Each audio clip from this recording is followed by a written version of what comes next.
Hello friends, இந்த வீடியோவில் இந்தியாவில் லான்ச் ஆகி நல்லா சக்ஸஸ் ஆன மொபைலோட நெக்ஸ்ட் ஜென்ரேஷன் ஃபோனை இந்தியாவுக்கு லான்ச்சே பண்ணாத விட்ட ஒரு சில மொபைல்ஸ் பற்றி தான் இந்த வீடியோவில் பார்க்க போகிறோம். இதில் ஃபஸ்ட்டு நம்ம பார்க்க போகிறது ரெட்மி K20 Pro. 25,000 பட்ஜெட்டில் அந்த டைமில் இதுதான் பெஸ்ட்டு ஃபோனாக இருந்துச்சு. அது மட்டும் இல்லாமல் இதில் ஸ்னாப்ட்ராகன் 855 கொடுத்துருந்தாங்க. என்ன காரணம்னு தெரில, இந்தியாவில் அதுக்கப்புறம் ரெட்மி கே சீரீஸில் எந்த ஒரு மொபைலுமே லான்ச் பண்ணலை. ரெண்டாவதாக நாம் பார்க்குற மொபைல் தான் Asus ZenFone 6Z.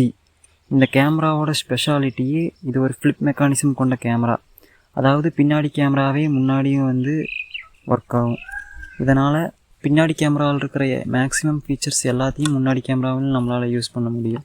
என்ன காரணம்னு தெரில, அதுக்கப்புறம் இந்தியாவில் Asus ZenFone 7Cயும் 7 Proவும் லான்ச்சே பண்ணல. மூணாவதாக நாம் பார்க்க போகிற மொபைல் தான் Poco F1. ஹையன் ப்ராசஸரை மிட்ரேஞ்ச் செக்மெண்ட் மொபைலில் கொண்டு வந்திருப்பாங்க போக்கோ. ஆனால் இப்போ போக்கோ F சீரீஸ்லேருந்து ஒரு சில மொபைல்ஸ் ரிலீஸ் ஆகியிருந்தாலும் போக்கோ F1 அளவுக்கு எதுவுமே இருக்கிறதில்ல.